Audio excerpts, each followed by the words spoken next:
Boa tarde a todos. Estou aqui hoje com um convidado muito especial, já um amigo, considero um amigo, nessa tarde de sexta-feira, dia 17 de abril de 2020, e convidei esse professor para a gente bater um papo sobre os impactos do coronavírus, da pandemia e de tudo que estamos vivenciando hoje, tá? Na educação e no mundo do trabalho, que é o campo, são os campos, na verdade, mais afeitos à nossa atuação docente.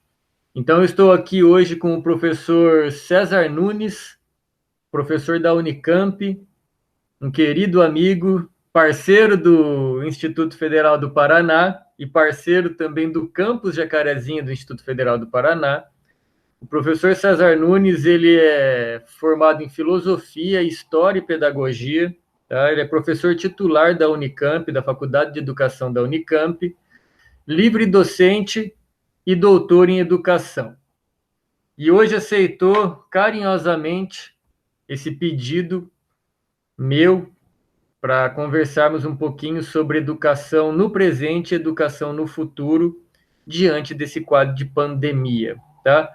Professor, eu vou iniciar já fazendo uma primeira pergunta, mas antes de responder, eu peço que você se apresente também, fale um pouquinho de você, de como você está encarando esse momento de isolamento, que é importante para todo mundo, e depois você pode responder a essa questão, que é uma geral nesse início, que eu creio que todos nós da área da educação gostaríamos de saber qual é a sua avaliação sobre os impactos dessa pandemia no mundo da educação e no mundo do trabalho. Então, por favor, professor, nos honre com a sua fala. Eu agradeço muito, Rodolfo, pelo seu convite e quero deixar aqui a todos aqueles que acompanharem e depois puderem ter acesso a esse conteúdo, que eles possam também buscar decifrar o nosso tempo, a nossa realidade, e, ao mesmo tempo, fazer dessa reflexão de hoje um pouco de esclarecimento, de leitura que nos oriente a caminhar nos próximos anos diante dos desafios que estão por vir.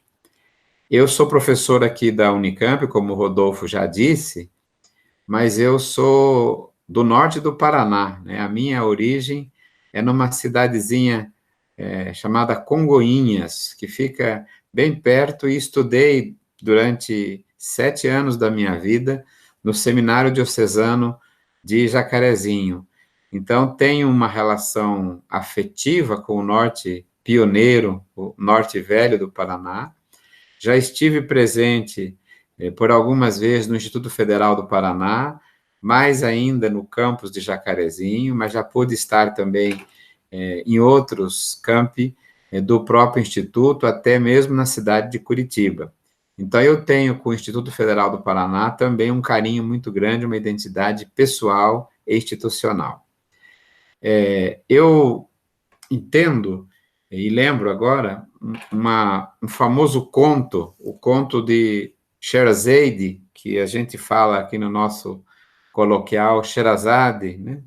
A Sherazade foi condenada à morte por um crime na qual ela não era culpada, e ela, para fugir da morte, ela disse ao sultão que ela lhe contaria uma história, e que ao final da história, se ele quisesse, ele poderia executar a pena de matá-la. E aí ele concede, ela começa a contar, e essa história acaba passando um dia, uma semana, um mês, um ano, e alguns anos, e o sultão não consegue executar a sentença de morte, porque ela vai contando a história de uma maneira que envolve todo mundo e vai tirando, né, do próprio sultão uma leitura diferente do mundo. Eu acho que a gente, metaforicamente, está um pouco na mesma situação, né? A gente precisa encontrar espaços de contar histórias uns para os outros, para que não se cumpra o veredito, a sentença que muitas vezes, né, de diversas maneiras a vida tem sobre nós, e de maneira acentuada com a expansão dessa pandemia do novo coronavírus, o Covid-19, que de uma origem, né, viral, animal, um vírus, né, um micro-organismo que habitava a célula animal, ele passa de maneira ainda incompreensível para a célula humana e faz esse estrago, né, chamado pandêmico. Um surto é quando há uma doença, um contágio numa determinada região. Uma epidemia é quando a região é um pouco maior, a partir de uma correlação geográfica. Mas pandemia vem do grego pan, que é todo, totalidade, é quando todo mundo é envolvido, é no mundo inteiro. Então, nós estamos vivendo um fenômeno, Rodolfo, mundial, planetário, e ele é talvez o primeiro, do ponto de vista da saúde pública, com impactos tão grandiosos e tão intensos como nós estamos vivendo. Eu quero começar, Rodolfo, dizendo que o historiador Eric Hobsbawm, que muita gente já estudou, ele é um rigoroso pesquisador da história, mas depois ele também tem a didática. Ele apresenta a leitura histórica com frases compreensíveis, com metáforas. E ele estudou a modernidade, sobretudo a marcha dos trabalhadores da modernidade. E ele, o começo da modernidade, ele chamou de a Era das Revoluções. A Revolução Francesa, a Revolução de Independência Americana, a Revolução Industrial. Depois das revoluções burguesas, ele chamou de a Era dos imperialismos, né? O imperialismo inglês, o francês, né? As lutas pela repartição da África que marcaram o século XIX. E no terceiro livro dele, sobre o século XX, ele ficou um pouco perdido, e ele chamou o século XX de o breve século XX, a Era das Incertezas. E aí ele disse que o século XX começaria com a Primeira Guerra Mundial, porque ela alterou radicalmente o modo de vida das pessoas. Então, ele não põe o início do século XX numa data, digamos, 1901, que é a data cronológica. Ele diz que o século começou depois da Primeira Guerra Mundial. E aí ele não sabe como terminar o século XX. Ele tenta dizer que é breve, porque ele foi um século marcado por violências e cataclismas e uma deterioração do espaço geográfico do mundo, mas ele diz, esse breve século XX, contraditório, ele continua. E ele diz, será que a queda do Muro de Berlim não seria uma data em 1989 para fechar o século XX? Ele põe lá alguns argumentos, mas não são tão convincentes. Depois, né, alguns alunos dele dizem que a destruição das Torres Gêmeas, né, mostrando uma nova geopolítica, um novo padrão de segurança, seria o fim do século XX, mas também não tão convincente. Agora, o professor Boaventura de Souza Santos, com o qual eu tenho a alegria de partilhar algumas coisas, ele diz que nós estamos diante de um fenômeno que decreta por vez o fim do século XX, que é a pandemia. O jeito de organizar a vida, o trabalho, as relações entre familiares, a ida ao shopping, o pedir o alimento, o fast food em casa, tudo vai ser alterado a partir dessa pandemia. Então, nós podemos dizer, meu amigo Rodolfo, que o tempo histórico é mais longo do que as nossas análises, muitas vezes conjunturais, que nós estamos diante de um fenômeno que demarcará o fim do século XX e o começo efetivo, agora, do século XXI. Ou seja, estão dadas as condições para que o novo século e o novo milênio se apresente. Ele tem que superar as marcas políticas e econômicas do século XX. Um tipo de socialismo de Estado e um tipo de capitalismo de mercado rígido. Nem o Estado será mais como foi, nem a economia, chamada neoliberal, se sustenta mais, porque quem está socorrendo as comunidades humanas tem sido o Estado novamente. Tem sido ele que retoma o seu papel regulador e agora interventor na economia. Todas as premissas do consenso de Washington caem por terra. A ideia da privatização, do Estado somente cuidar de alguns poucos espaços, Estado mínimo, foi o Estado o chamado salvaguarda desse momento. No Brasil, a saúde pública, o SUS, e no mundo inteiro, as sociedades que tinham privatizado o seu sistema de saúde, como a Itália, como a Espanha, né, e a própria Inglaterra, sofreram muito mais nesse começo da pandemia. Né? Os países que mantiveram o sistema de saúde, né, misto, como a França, têm condições melhores de sair desse processo. Então, Rodolfo, nós estamos diante de um fenômeno histórico que terá consequências na vida pessoal, no cotidiano, na forma de organizar nossa vida, nosso jeito de conviver com as pessoas em casa, no departamento, na universidade, no mundo e no modo de produção. Então, eu gosto muito de apresentar essa reflexão, porque eu estava me sentindo um pouco solitário, mas ao ver as premissas do Boaventura de Souza Santos, eu vi que nós estamos integrados na ideia, né? O livro dele é A Pedagogia do Vírus. Eu confesso a você que eu não gosto muito da expressão pedagogia do vírus. Eu preferia, talvez, as lições do vírus, porque pedagogia, para mim, é muito precioso. Mas isso para começar a conversa. Nós estamos diante de uma nova era. Nós estamos começando o século XXI.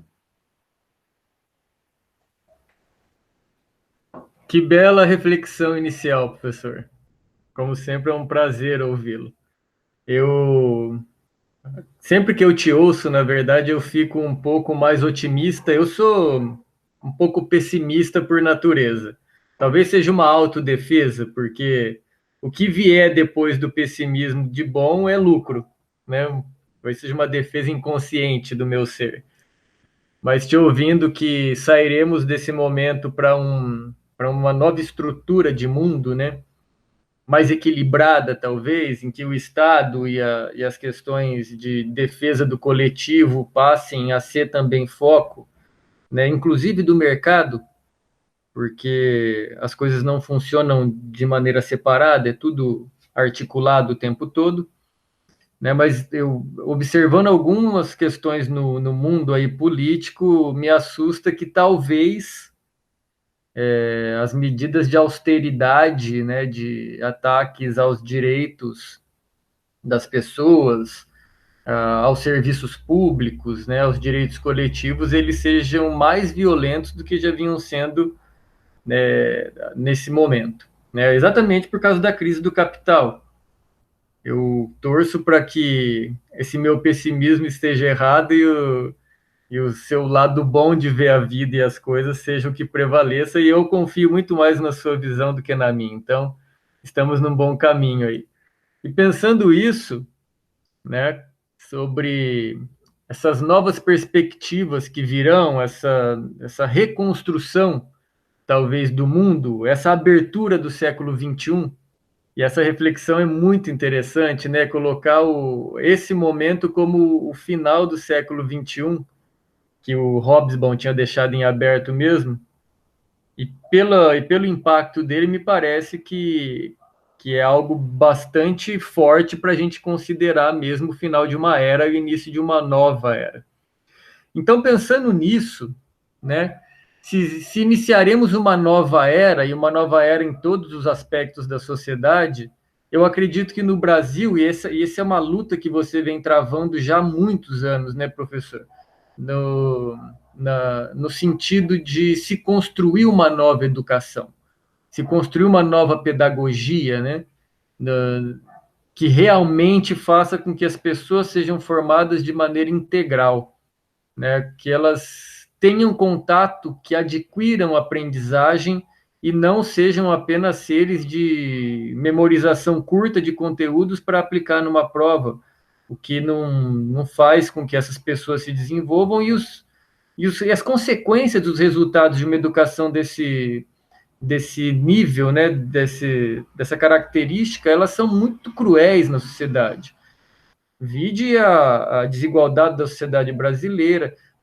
Às vezes a gente tende a pensar que essa crise que cerca o nosso país agora e o mundo, ela é por conta do corona, né, professor? E pelo contrário, a gente já vivia numa situação bastante ruim e degradante, com desemprego brutal, com desigualdade brutal, com famílias, como saiu o dado do IBGE no ano passado, mais de 100 milhões de pessoas do Brasil vivendo com menos de R$ 500 por mês. Já era uma situação complicadíssima e cruel, né? E eu acho que um dos caminhos, como você defende sempre, é a educação. Temos doutores que são ignorantes, né? Pessoas que sustentam um título de doutorado, mas que não têm menor capacidade de avaliação do básico da vida, da política, da sociedade, se afunilaram num conhecimento específico e não contribuem para a vida coletiva. Então, eu gostaria que você comentasse um pouquinho para a gente como, inicialmente, essa educação baseada no conteúdo, ela não nos ajuda nesse momento. Tudo que a gente veio desenvolvendo como educação, ela falha em nos auxiliar nesse momento, inclusive até mesmo no sentido de acreditar na ciência, né? E como isso tem que se transformar de uma educação do conteúdo para uma educação da aprendizagem. Então, eu acho que isso será muito importante para a gente começar a repensar uma nova educação. Eu gostei muito da sua análise e da sua leitura. Eu acho que o que você autodenomina de pessimismo é uma característica importante, né? Passar tudo pelo crivo da razão. A razão, diz o Gramsci, pessimismo da razão e otimismo da vontade. É passar pela razão, fazer a crítica. Mas a gente não pode perder a segunda parte da pedagogia do Gramsci, né?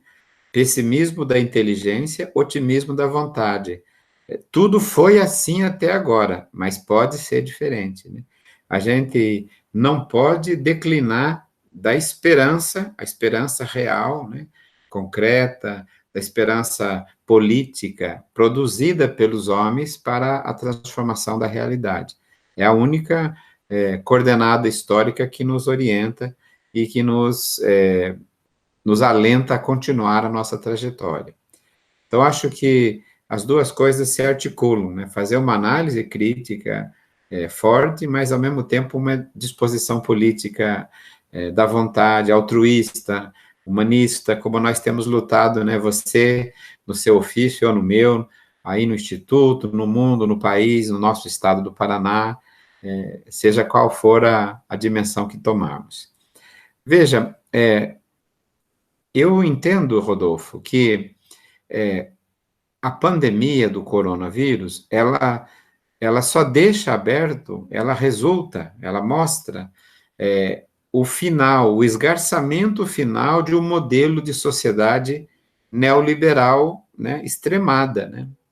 O século XX teve um relativo equilíbrio, porque em nome, né, dos direitos trabalhistas, dos trabalhadores, havia concessões da economia do capital, e entre o socialismo, o comunismo e o liberalismo, o próprio século XX criou o welfare state, o estado do bem-estar social, que foi uma tentativa de soerguimento da economia norte-americana, da crise de 29, e das economias europeias, e depois o plano de, inclusive, revitalizar o Japão e a Coreia do Sul depois das lutas do pós-guerra. Então, foi o Estado. E logo depois desse soerguimento, começa a partir do Reagan e Thatcher, o casal, né, Adão e Eva do neoliberalismo, né, Ronald Reagan e Margaret Thatcher, a dizer que o Estado tem que voltar para uma função mínima. Aí, então, o ataque virulento, mais virulento do que o coronavírus, aos direitos dos trabalhadores, né, que passou pelo Chile, que depois foi para a Inglaterra, depois foi para a Itália, foi para também a Espanha, né, a Inglaterra, e eu disse na primeira interlocução os países que primeiro privatizaram seu sistema de saúde sofreram mais na primeira etapa do coronavírus. Ficou patente que a iniciativa privada não cobre interesses pandêmicos. Ou há um sistema para todos, né? Ou nós continuaremos, alguns correndo aos hospitais de ponta e a maioria, né, dependente de uma política primária insuficiente. Então, esse modelo de sociedade esgarçada, ele se acentuou no neoliberalismo. No Brasil, Rodolfo, as reformas, né, na gestão Michel Temer, chamada trabalhista, que é uma negatividade absoluta, né, e a reforma previdenciária implementada nesse governo são cantilenas atrasadas da mesma lógica privatizante neoliberal. Então, eu provavelmente possa me iludir, mas eu acho que agora ficou patente que esse discurso não dá conta, não foi a partir da reforma que o Brasil entrou num ciclo econômico, né? Novo ciclo de empregabilidade, pelo contrário, né? Nós só temos visto acentuar nos últimos anos, né, o ataque aos direitos dos trabalhadores e, ao mesmo tempo, a propalada, né, reequilíbrio da economia. Reequilíbrio numa época em que a economia mundial está desequilibrada, né? A estatística econômica mais comum hoje diz que o Brasil terá, esse ano, 5,3% de PIB negativo. 5,3%, né? Ou seja, se nós recuperarmos nos próximos 2 a 3 anos, né, um pouco mais positivamente, nós voltaremos às condições que já estivemos em 5 anos. Então, a recessão econômica me parece patente, não por causa do coronavírus, e nem pelo custo social do coronavírus, pelo modelo de economia que se acentuou e desequilibrou a organização precária do Sistema Único de Saúde, o avanço pequeno dos direitos à educação e da educação como direito que nós tínhamos acumulado na primeira década desse milênio. Então, Rodolfo, é preciso que a gente faça essa distinção, né? A pandemia, no nosso caso e no mundo todo, ela só deixou patente uma estrutura de produção econômica e de divisão de bens completamente equivocada, perversa, desumana e desigual. Agora, se a leitura política da sociedade for no sentido de que a nossa saída tem que ser corrigindo essas distorções, eu vejo, então, que daí o nosso otimismo ele vai ser convocatório de uma saída, digamos, democrática, participativa, de uma economia solidária, uma economia equânime, uma economia melhor dividida, direitos básicos, direitos sociais e direitos civis fundamentais garantidos, né? Mas se a saída não for politicamente feita, e se conseguir passar para a população a ideia de que a economia degringolou por causa da pandemia, não foi, né? A pandemia, não, a economia degringolou porque a organização do Estado e da economia já estava, né, dilacerada. E a pandemia, então, ela demonstra isso e deixa patente, né? Nesse sentido, eu diria, se houver uma saída autoritária, ideológica, culpabilista, nós continuaremos ainda o assalto aos direitos dos trabalhadores, como você bem lembrou. Se usar ainda, né, o recurso de leitura da pandemia para continuar fazendo o que perversamente nós temos visto ser feito, né? A condenação, digamos, da liberdade, da autonomia, do sistema público, da educação pública. Isso é um primeiro fato. Agora, Rodolfo, você me pede, então, uma análise da educação, né? Eu tive a honra, né, e a alegria de ter sido aluno do Paulo Freire, né? Eu conto sempre com muita alegria a convivência que tive com ele, e aprendi com o Paulo Freire, né, algumas das coisas que você tão fortemente expressou, né? Ele dizia, a educação não é privilégio, a educação é direito, né? A educação não pode ser privilégio. Educar é humanizar, é criar as condições para humanização. Então, a palavra humanização aqui não tem um sentido reducionista, sentimentalista, banal.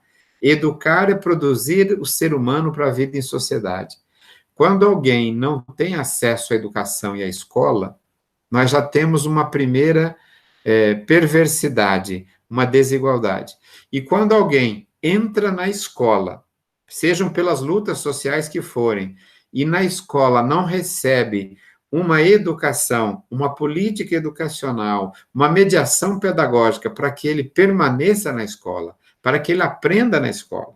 Mas, ao contrário, a tradição pedagógica autoritária, a tradição que faz da educação um privilégio, a tradição que compreende que as habilidades de cada pessoa é que tem que ser acessadas pelo professor e o professor tem que colocar ali dados bancários, a educação bancária que falava Paulo Freire, né? A educação, se você me permitir, eu faria somente uma correção na expressão que você usou. Eu não condeno uma educação de conteúdos, eu condeno uma educação de conteudismo, né? Reduzida a isso, porque os conteúdos têm que haver na educação da escola, mas proporcionais à aprendizagem, né? Proporcional à didática. Então, o conteudismo é uma coisa, uma escola que recupere a relação teoria e prática e possa ajudar a pessoa a compreender e a aprender. E aí eu concordo com a sua, né, dialética. Se nós, hoje, diante do fenômeno da pandemia Covid-19, né, vimos que um dos recursos apresentados como a salvação complementar dessa transição é a educação remota, ou digital, educação à distância, e as tecnologias digitais aplicadas à educação. Mas se elas forem apropriadas sem mudar a pedagogia, sem mudar a concepção filosófica e a concepção política de escola, nós continuarmos acreditando que a mediação tecnológica é só para transmitir dados que têm que ser decorados, que têm que ser cumpridos e reproduzidos numa avaliação, seja formal, presencial, seja controlada pela racionalidade da inteligência artificial, não vai adiantar nada. Ao invés de ser uma apropriação como sujeito, política, criar uma mediação tecnológica como didática a serviço da emancipação da escola, da aprendizagem de todos, da colaboração didática, aí é uma coisa. Gambiarra tecnológica é outra. Fazer gambiarra para continuar com mais do mesmo, né? Misturar, improvisar, fazer uma série... E não estou falando só na mediação, na concepção, né? Usar a mediação tecnológica, que a humanidade levou tanto tempo para produzir, como se usa o giz, o cuspe-giz do mesmo jeito, não adianta.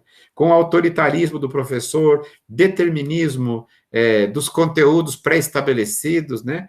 Determinismo da avaliação mensurativa, autoritária, não adianta nada. Na verdade, eu estou somente fazendo mais do mesmo.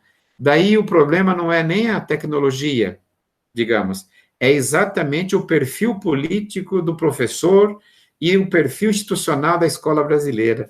Se a gente aproveitar, né, a crise que a pandemia provocou, para fazer também uma crise na relação ensino-aprendizagem, para que as mediações tecnológicas sejam voltadas no direito de aprendizagem, não é direito de avaliação. Eu não posso continuar fazendo uma avaliação altamente mensurativa, avaliação para condenar, para saber quem não aprendeu. A avaliação não é para isso. A avaliação é para otimizar os processos de ensino-aprendizagem e continuar aprendendo. Não pode haver lógica nenhuma e nem pedagogia, uma turma de 20 alunos onde mais da metade não aprende. O problema não é da aprendizagem, é a falta de elaboração pedagógica do professor, a falta de didática, porque na aprendizagem do aluno está embutida uma avaliação do ensino também. Então, nós temos que mudar isso, né? O modelo de escola e de educação tem uma oportunidade de rever as didáticas tradicionais, apropriar-se das didáticas chamadas inovadoras, como protagonistas, né, da nova relação de ensino-aprendizagem. Superar um conteudismo estreito, uma avaliação seletiva, meritocrática, darwinista social, que divide capazes e incapazes, né? Que quer decifrar na inteligência suposta, na repetição, é mais repetição do que outra coisa, e produzir uma legião, então, de insucesso escolar. Então, eu concordo com você. E a última observação. Paulo Freire me ensinou um dia, quando ele me mostrou as teses e dissertações que tinha na faculdade, ele dizia: algumas dissertações de mestrados e tese de doutorados nem a traça comem, de tão estéreis que são, porque foram produzidas para alpinismo acadêmico e não para resolver um problema real da vida, né? E ele pegou no meu braço e falou: "Você, menino, quando escrever alguma coisa, procure um problema que a vida te incomode.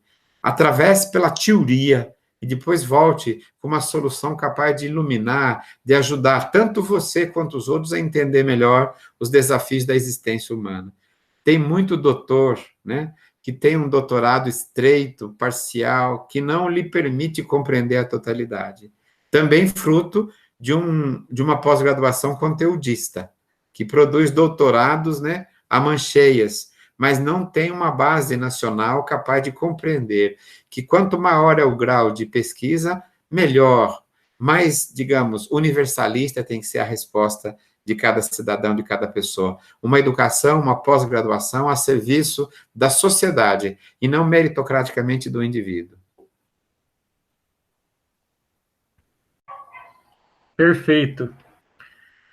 E agradeço também a correção, né? Quando eu disse do conteúdo, era exatamente isso, a lógica do conteudismo, né?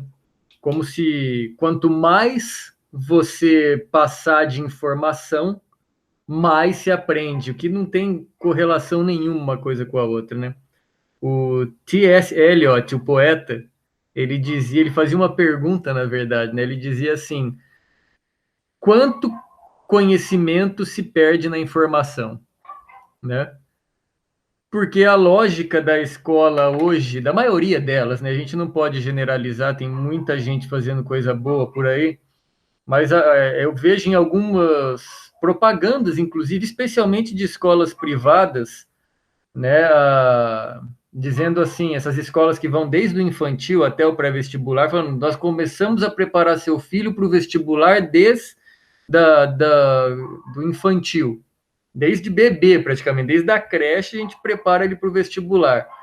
Né? E eu ando fazendo uma análise que me parece, professor, e eu gostaria que você comentasse depois, que o vestibular, esses grandes provões, Enem, vestibular, processos seletivos, enfim, eles são um dos cânceres da educação brasileira. Por você ter que passar num processo de seletivo bancário, que é unicamente de acúmulo de conteúdo que você tem que reproduzir ali, todos os sistemas escolares estão voltados para dar conta dessa prova no final de um ciclo. E se esquece a dimensão educacional da aprendizagem, do coletivo. A educação brasileira voltada para um vestibular, e é isso no geral, ela já prega desde o início o individualismo e a não coletividade, porque poucos passarão, então que sejam os mais capacitados, como você disse, e isso cria uma lógica na mentalidade de execução da educação e dos professores, dos agentes educacionais, de que temos então que estimular os bons, entre aspas, né? Aqueles que dão mais respostas mais rápidas, para obterem sucesso nessas provas, e os outros, infelizmente, na lógica meritocrática, não terão acesso a esse conhecimento. Então, me parece que o vestibular é um dos grandes problemas da educação brasileira, né?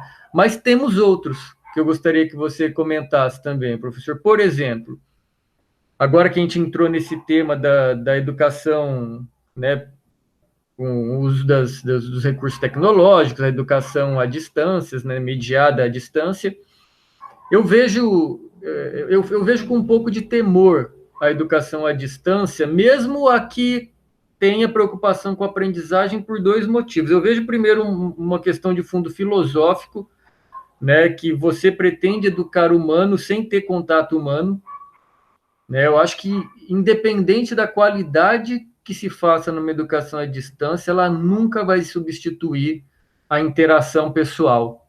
Você conhecer seu aluno, da onde ele vem, que bairro mora, quais as dificuldades encontradas, enfim, isso é só o presencial que te dá, né, em reconhecer. Então, é mais do que aprendizagem, né, é mais do que conteúdo, é educação humana, né? E isso o EAD, pelas suas condições técnicas, não permite, né? Mas tem um outro problema também, que é a questão do perigo para a carreira docente, né? A educação EAD, por exemplo, se a gente está gravando essa conversa aqui e colocaremos na rede. Se a gente entender isso aqui como um processo educacional formal, né? Porque as crianças e os jovens e adolescentes passarão, então nós estamos dizendo que a escola, como nós entendemos, um processo continuado de educação, ela não é necessária mais, portanto, os professores também não são. Né? Por isso que aquela discussão nossa do conteudismo, que é a predominância da educação brasileira, é um perigo que nós mesmos, professores, também criamos para a destruição da nossa carreira. Porque informação e conteúdo o Google faz hoje. O Wikipédia faz, um livro faz, qualquer coisa pode passar um conteúdo. Agora, educar é só de humano para humano. É só o professor que pode fazer. E aí eu me preocupo muito. Eu não sei se você teve acesso, professor, ao censo do ensino superior de agora, 2018. Ali é uma coisa assim assustadora. Nós temos a licenciatura, as licenciaturas são os menos procurados pelos jovens brasileiros para como profissão, como carreira, até os cursos tecnológicos, né, que são mais recentes, de estímulo mais recente, já ultrapassaram as licenciaturas. E aí uma coisa assim que me assusta muito, pela primeira vez na história da educação superior brasileira, a gente tem o ensino à distância dentro das licenciaturas, tendo mais vagas ofertadas do que o ensino presencial.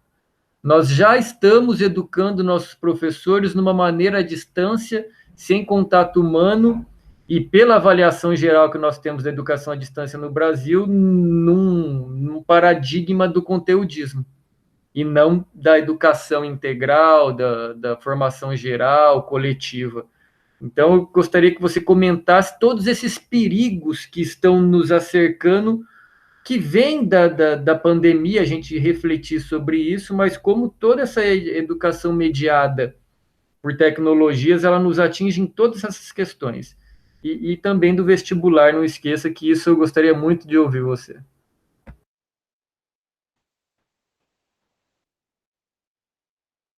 Rodolfo, eu gostei muito porque você, junto com o seu questionamento, você também já faz uma análise com a qual eu partilho.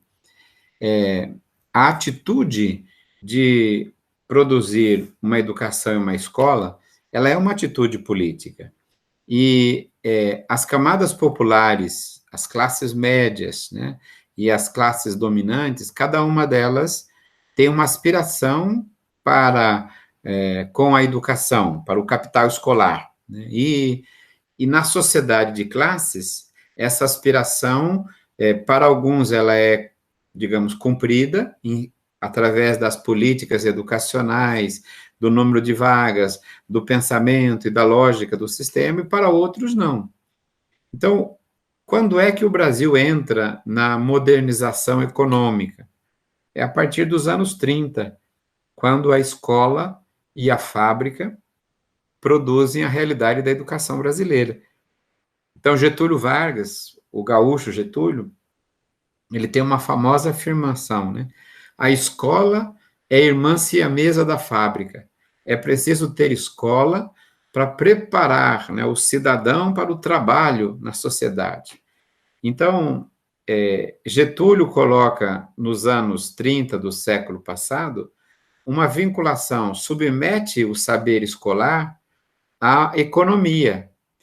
Na Inglaterra, da Rainha Vitória, na França, de Napoleão, a educação burguesa liberal era direito do cidadão. É pelo aprender a lei, aprender a Constituição, aprender os seus direitos para depois inserir-se como cidadão no mundo político, no mundo cultural e, por conseguinte, no mundo do trabalho. Então, a atitude de produzir um capital escolar no Brasil é diferente, né? A partir dos anos 30 e acentuadamente diversos momentos, na ditadura militar, em 1971, se constituiu um dos gargalos mais dramáticos da educação brasileira, Rodolfo. A reforma 5692/71, feita no auge da ditadura militar, né, 71 é o seu auge, já 6, 7 anos, é repressão, ela diz assim: um novo sujeito bate na porta da escola, a criança pobre, a criança do êxodo rural. Não continuaremos a produzir uma escola como a Europa, né? Faremos uma escola preparatória para o trabalho e para a civilidade social. Então, a escola pública dos anos 70, ela começa a construir uma identidade a partir das políticas de Estado. A escola pública e a escola particular. A escola particular, ela vê a classe média e a média alta entrar para continuar acessando as vagas do ensino superior público. E na escola pública permanece um perfil de encher a escola de políticas assistenciais, né? Merenda num país famélico, campanhas de saúde primária e secundária, campanhas de esporte, competição, a escola vira tudo. Então, nós temos duas escolas a partir dos anos 70. Uma para os pobres, a escola assistencialista social, compensatória, e uma para a classe média, média alta, preparatória para o vestibular e preparatória para as poucas vagas públicas. Porque o vestibular é uma perversidade, mas uma perversidade é o vestibular das escolas públicas. Porque na escola particular, eu não quero ser irônico, se você perdeu o RG na rodoviária, você sai no jornal. Porque já é avaliação contínua, porque o que mantém hoje o apelo de muitas escolas superiores particulares é exatamente a banalização, né, a mercantilização do diploma. Então, o vestibular, ele é ainda um aguilhão para as camadas médias, médias altas, que desejam o acesso à universidade pública. Sobretudo, né, a universidade pública de ponta, aquelas que sofrem as avaliações estruturais. Então, Rodolfo, nós precisamos superar essa dualidade da educação brasileira. Achar que a escola ela tem uma finalidade assistencialista social, né? A escola pode compor intersetorialmente outras políticas, mas a escola tem que dar uma formação humana, né? Uma formação acolhedora, uma formação cultural, uma convivência, né? Que não é treinamento do cérebro e não é exatamente, né, exercícios de memória para fazer a prova, porque isso é um absurdo, né? A aprendizagem individual, Rodolfo, só mesmo a aprendizagem individual, você faz sozinho com um tutor em casa e um computador. Mas qual que é a função da escola? É todo mundo aprender coletivamente, ao mesmo tempo e no mesmo lugar. Porque a escola é para produzir cultura, produzir dimensão de trabalho coletivo, visão de companheirismo, de totalidade, de ética, de responsabilidade coletiva. Não é para continuar avaliando o indivíduo a indivíduo na escola, é a dimensão de grupo, de geração, né? de compreensão de totalidade. Então, nós continuamos mantendo duas escolas, no dizer sempre que a escola ainda é o maior símbolo do apartheid social do Brasil. Uma escola para os pobres, merenda, campanhas de assistência médica, uma escola para a classe média, preparatória, memorística para passar no vestibular e ter acesso às pouquíssimas vagas do ensino superior público, que lhe seria supostamente uma garantia de entrada no mercado de trabalho. Eu diria que hoje nós temos que superar isso em diferentes maneiras, Rodolfo. Temos que superar a tradição pedagógica que divide essas duas escolas, a formação de professores que produz-se professor para essas duas escolas e sonhar juntos uma escola unitária, né? Uma escola que não tenha mais vestibulares, né? Não há mais vestibular na Alemanha, não há vestibular nos Estados Unidos, na França. Há uma avaliação de todo o desempenho escolar no ensino médio, né?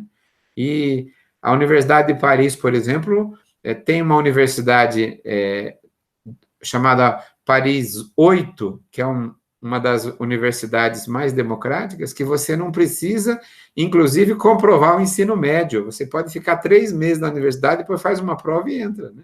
Não precisa ter um pré-requisito, porque a universidade não supõe essa memorização. A universidade supõe que ela tem um projeto pedagógico tão bonito que ela consiga você crescer ali no processo junto com a comunidade investigativa, professores e alunos.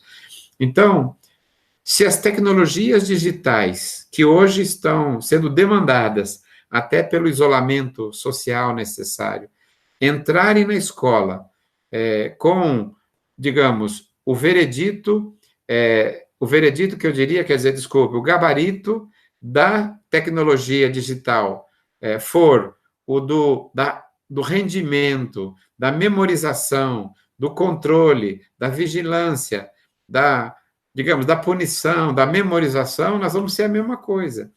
Então, acho que as tecnologias digitais só conseguirão serem apropriadas para uma educação que humaniza, para uma educação que acentua-se na aprendizagem, se elas também superarem a matriz da pedagogia conservadora brasileira, individualista, de rentabilidade, de meritocracia e de seletividade. Então, se for dessa maneira, é dramático. Agora, eu não abro mão, como você, de que a educação básica é eminentemente presencial. E o ensino superior, a formação inicial, tem que ser presencial, a graduação. Acho até que na pós-graduação, atingidas algumas médias de maturidade intelectual, nós possamos dividir as cargas horárias. Mesmo assim, não abro mão de um contato pessoal com os meus professores, né? Hoje, por exemplo, Rodolfo, as crianças que estão fazendo tarefas escolares em casa estão percebendo, os pais, o valor de uma escola e o quanto que o professor trabalha. E as crianças, se você perguntar a todas elas, você quer continuar em casa ou quer voltar para a escola? Elas dizem intuitivamente, eu quero voltar para a escola, porque elas também sabem que escola não é somente um professor boca falando para alunos orelhas, para guardar informação. Isso é uma coisa superada do passado. Só não vê quem não quer. A escola é da interação, da criatividade, da ampliação do vocabulário, do acolhimento, da brincadeira, da ressonância, né? De fazer um elogio, de brincar. E essas relações são fiadoras. A relação afetiva professor-aluno é fiadora da relação cognitiva, da relação perceptiva, crítica, que fará com que aquela experiência seja a única da vida. Escola, espaço de condição humana, espaço de convivência humana. Escola não é lugar de treinamento memorístico cerebral. E isso a pandemia deixou patente. Nós precisamos aproveitar essa oportunidade histórica para balançar as pedagogias tradicionalistas, conteudistas, e construir uma pedagogia humanizadora, né? Construir uma pedagogia de conteúdos e de aprendizagens, né? Na qual o professor seja protagonista e o aluno seja sujeito.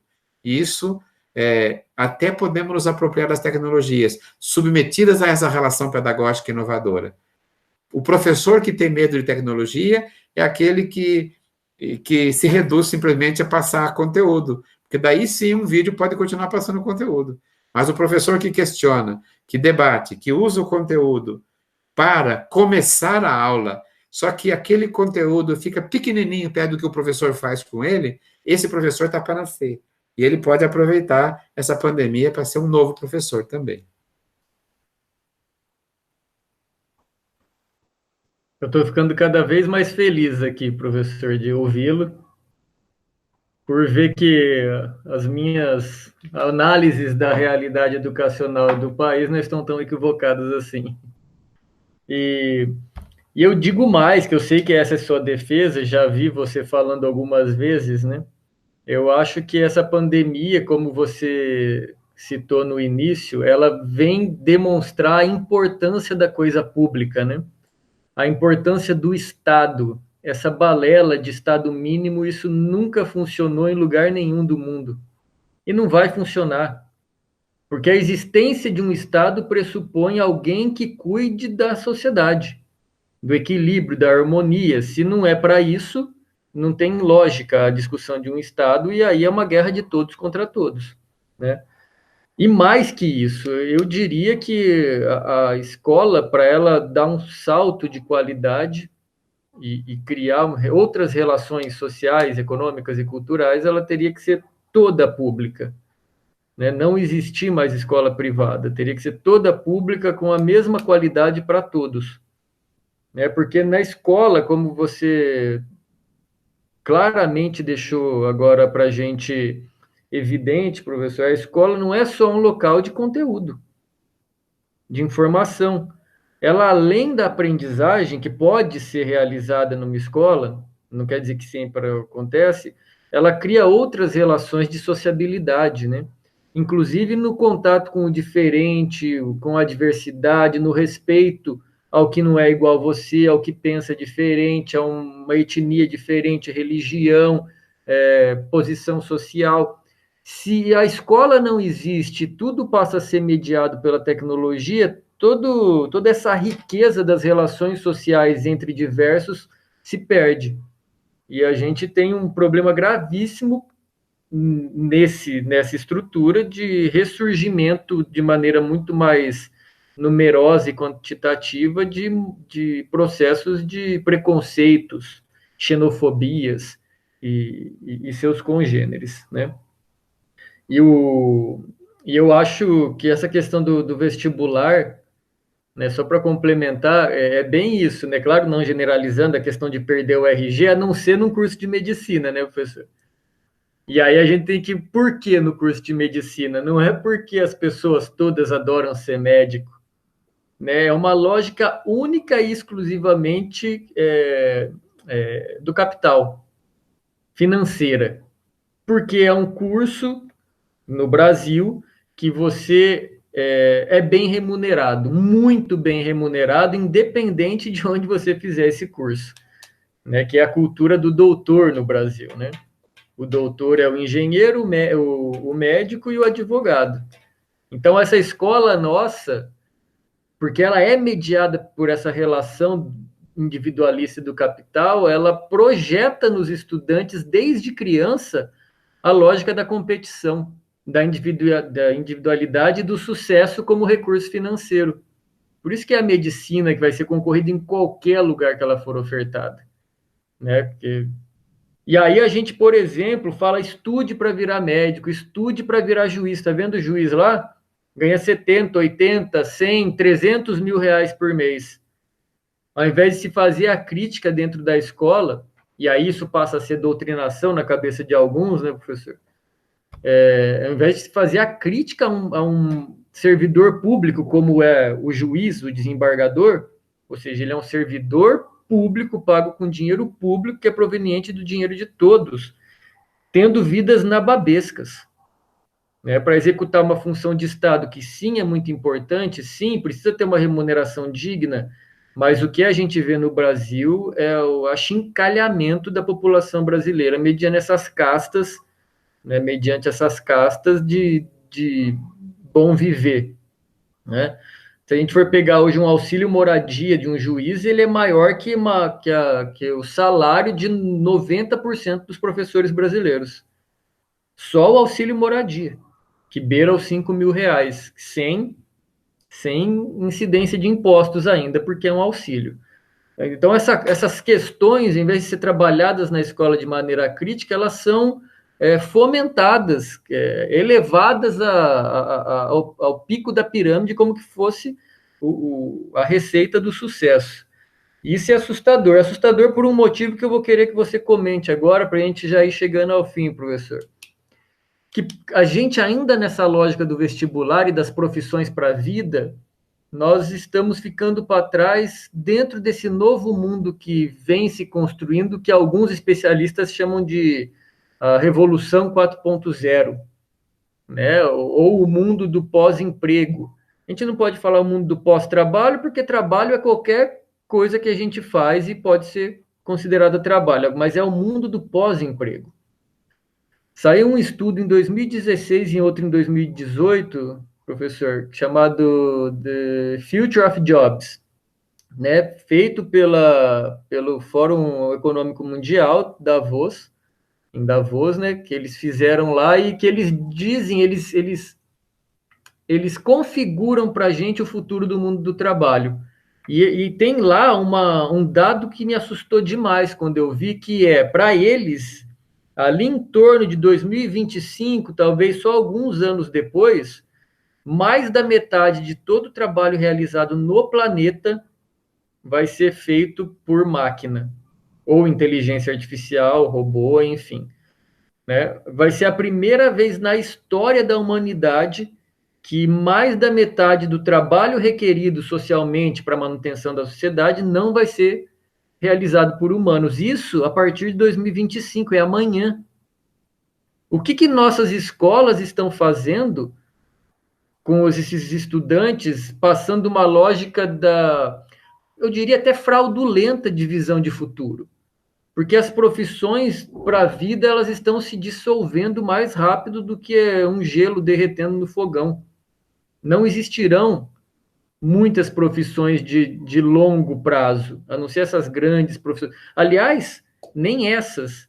Né? Médico já é substituído, advogado, juiz, por inteligência artificial, por máquinas.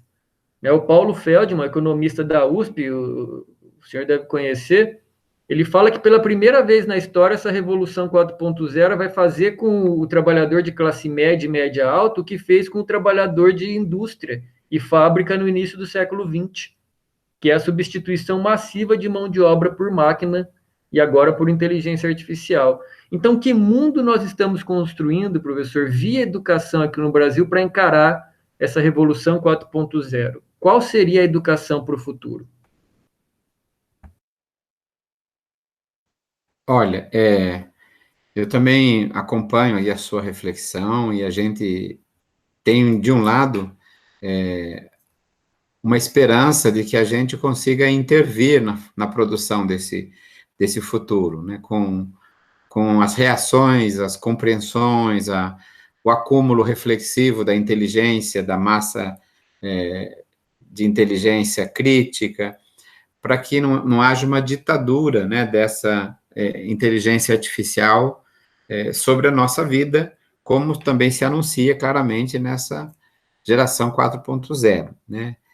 Eu acredito, Rodolfo, que as consequências da pandemia também vão fazer com que se redimensione essas datações sobre inteligência artificial. Por exemplo, a inteligência artificial pode, digamos, ser a melhor do mundo, mas a inteligência artificial, por exemplo, é incapaz hoje de compreender a dinamicidade do coronavírus e fazer rapidamente alguma coisa.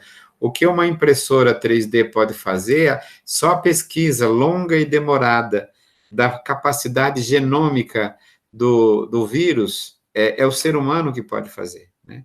É um laboratório, é uma universidade pública. A decodificação do DNA do micro-organismo viral foi feita na USP por 2 professoras, né? Nós vimos que a pandemia, com suas consequências aqui no Brasil e no mundo inteiro, recolocou outros modelos de universidade pesquisa, e não universidade produção de profissionais, universidade investigativa. Colocou um novo modelo de médico, o médico sanitarista, epidemiologista, né? O médico de atendimento, né, profundamente vinculado às condições de coletividade, porque aquele médico, né, individualista, especialista num ponto só, ficou na curva da história, né? Então, uma medicina curativa que ganha dinheiro quanto mais doentes houver, que é o modelo brasileiro, e aí faz valorizar tanto a medicina, porque vira uma questão mercenária, né? O salário dos médicos não é da mesma proporção nos outros países já desenvolvidos do que no Brasil. Faz com que a gente produza castas, e a universidade legitima essa passagem, né? Que não é ela que faz, é a sociedade. Mas, por exemplo, o baixo nível, digamos, do pessoal de direito no Brasil, né? A graduação mínima, né? Um mestrado precário, doutorado quase nenhum para chegar até o Supremo, com uma visão legalista, né? Uma visão de mundo pragmatista, utilitarista, mas de compreensão, de teoria política de direito, nós não temos nenhum. Nenhum pensador no Supremo, nenhum pensador em nenhum lugar, né? A carreira de juiz é montada por um tipo de aprovação que é pior que o vestibular, porque ela, a cada 3 que você erra, você tira uma que você acerta, porque ela é uma massa, digamos, de uma ação entre amigos, e que fica depois a corporação, na última fase, que é a sentença, fica entre os que têm sobrenome, os que produzem, né, o compadrio de tais tribunais, né? Então, por isso que ela é tão ruim, de má qualidade. Os nossos juízes são medíocres, né? Salvo a exceção. Os nossos desembargadores são burocratas, nababescos, como você colocou. A medicina no Brasil é de pouquíssima pesquisa, a medicina profissionalizante. As universidades que produzem pesquisa são as grandes universidades públicas, nas quais a minha universidade, a Unicamp, é uma delas, né? A USP, as federais, mas a maioria produz médico curativo, que atende na fila. Quanto mais doente houver, mais rico ele vai ficar. Me desculpe o desabafo. Não é esse médico que o Brasil precisa. Não é esse juiz que a sociedade brasileira precisa pagar um bom salário. Não é para esse juiz, um juiz legalista. Esse, tomara mesmo que a inteligência artificial substitua, né? Que nem olha para você para fazer uma consulta médica, que só pede radiografia, tal, e depois faz uma leitura.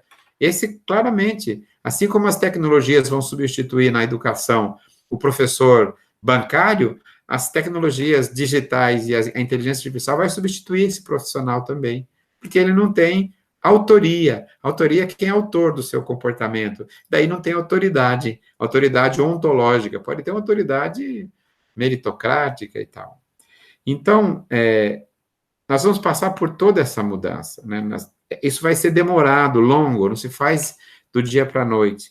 Mas eu espero que prevaleça a formação humanista ou humanística de todo mundo no ensino superior. Tenha 1 ou 2 anos primeiro de pensar o mundo, né?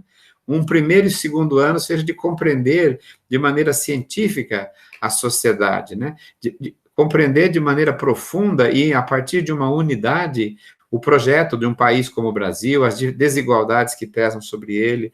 Aí você vai ser um advogado a partir de um núcleo comum, um médico a partir de um núcleo comum, um matemático a partir de um núcleo comum, né?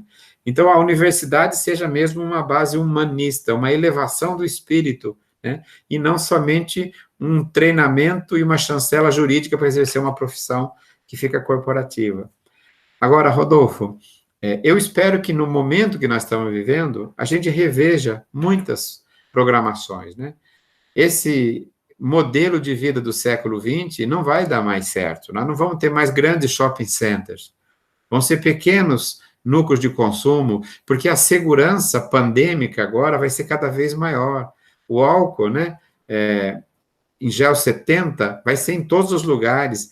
A indústria, digamos, da produção de sabão vai ser diferente, porque atrás de uma pandemia virá outra, porque o vírus encontrou um caminho, né?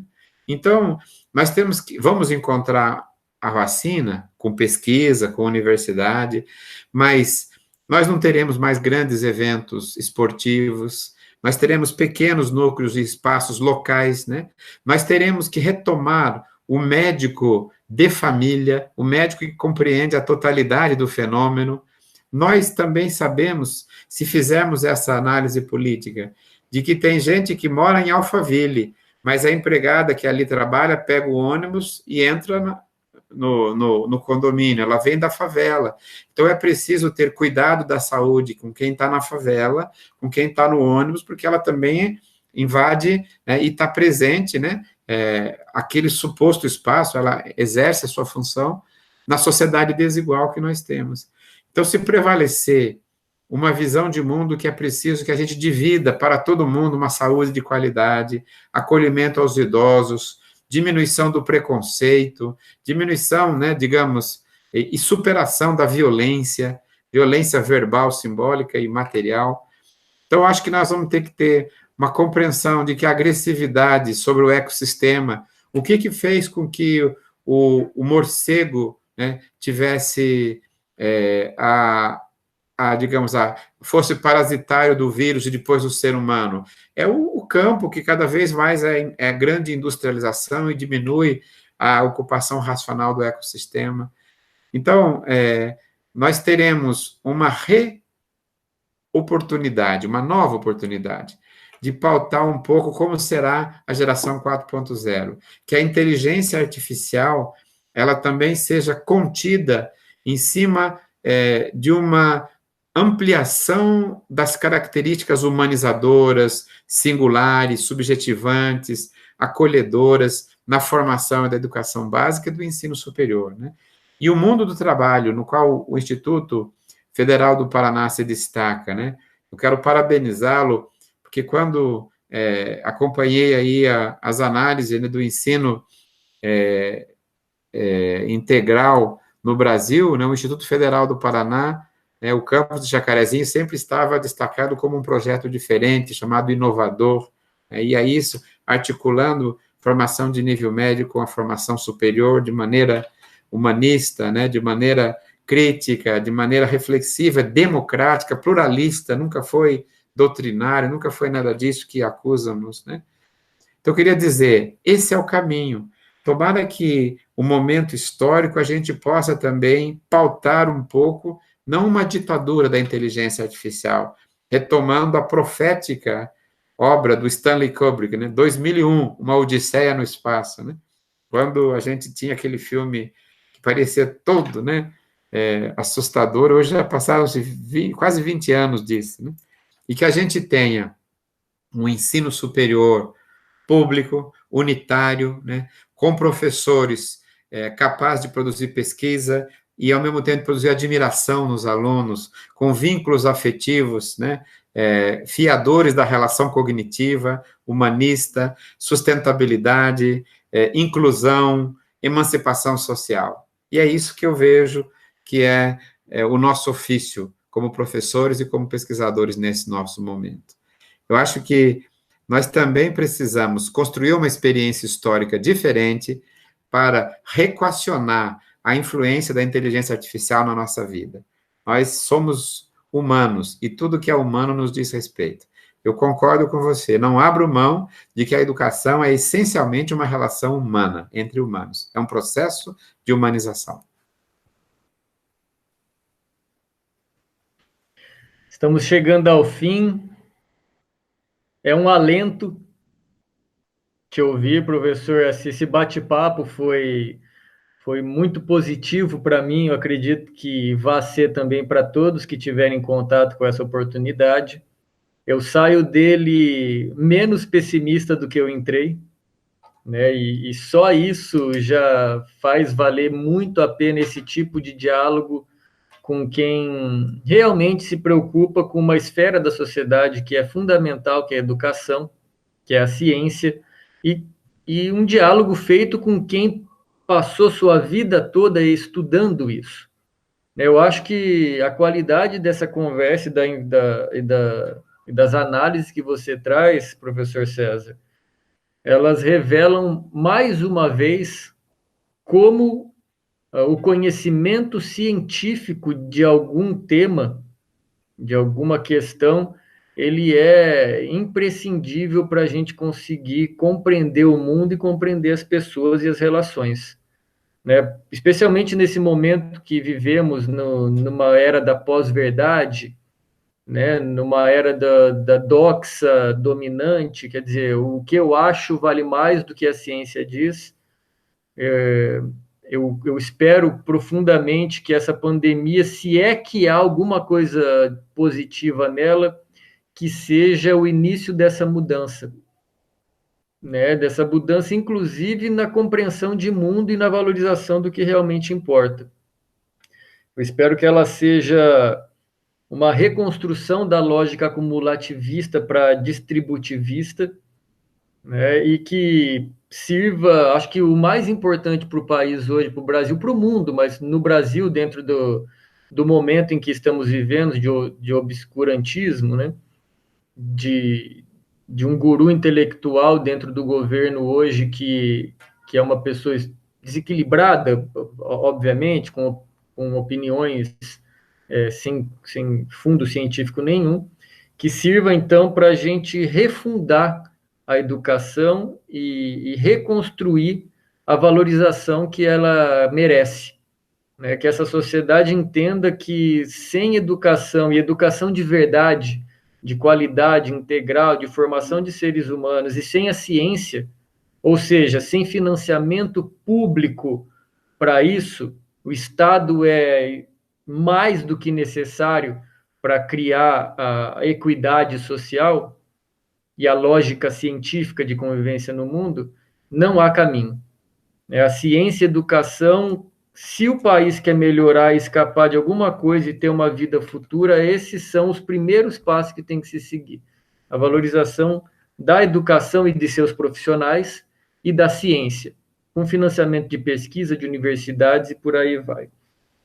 Fico muito feliz com essa conversa. Vou passar para você se despedir, deixar uma mensagem para a gente, professor. E aí a gente vai poder terminar esse bate-papo maravilhoso que tivemos aqui.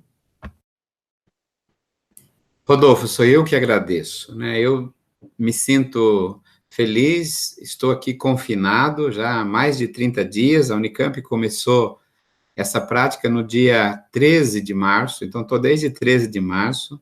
Reitero, né, contra qualquer opinião extremamente enganosa que estão tentando passar aí. Fique em casa. Uma das poucas vantagens que nós teremos no Brasil com relação a países que têm melhores recursos médicos e de saúde para acudir o que vai acontecer já entre nós é exatamente o isolamento social, consciente, responsável. Então, eu fico muito feliz de poder conversar com você e quero deixar ao meu Paraná, a Jacarezinho, ao Instituto, quero deixar um abraço ao Amarildo e dizer a todo mundo, né, o quanto eu admiro vocês, o quanto eu tenho acompanhado a trajetória de vocês. E aqui estamos longe fisicamente, mas do mesmo lado da briga, do mesmo lado da história. O lado que quer uma educação humanista, uma educação baseada na aprendizagem, um professor mediador da aprendizagem, que assiste, a partir da avaliação, a aprendizagem, não que pune quem não aprendeu. Esse professor já passou, né? Uma aprendizagem posta como estratégia para continuar a coletividade. Então, que a gente aproprie das tecnologias digitais para fortalecer esse professor, né? Para não ter medo, né, de que ela possa nos tirar. Porque se as tecnologias não forem sujeitos, né, elas são só instrumentos, e o sujeito é o professor. Né? Agora, o dia que for só para transmitir informação, a tecnologia é melhor. Mas o dia que for para ter didática, para ter um elogio, dizer, você está aprendendo, você aprendeu bem, eu sabia que você ia aprender, esse efeito tecnologia nenhuma faz, né? É a pessoa humana, é o contato. Então, meu amigo Rodolfo Fiorucci, eu quero lhe deixar um abraço especial e a todos, né, que nos acompanham e nos acompanharão ainda na reflexão e na ressonância, que uma reflexão dessa produz ressonâncias, né, no coração e na mente de cada um de nós. Muito obrigado, um grande abraço. Bom, então é isso, pessoal. Agradeço mais uma vez ao professor César, sempre disposto para conversar conosco. E eu gostaria de dizer algo, professor, que é o seguinte: esses meus 12 anos quase na educação profissional e tecnológica pública aqui no Brasil, eu posso te dizer com alguma credibilidade que os institutos federais são o grande projeto de educação pública e de emancipação que já foi criado nessa república. desde sua fundação. E que não só o do Paraná, não só o Instituto Federal do Paraná, mas todos os institutos federais, mais de 650 campi espalhados pelo país, nós nunca nos furtaremos do compromisso com a educação e com a sociedade no geral, num caminho de busca pela emancipação e pela equidade social. É isso, agradeço mais uma vez a participação e o bate-papo, e espero que a gente consiga prolongar por muitos anos essa relação. Tchau, tchau, pessoal. Obrigado a todos e até a próxima. Muito obrigado.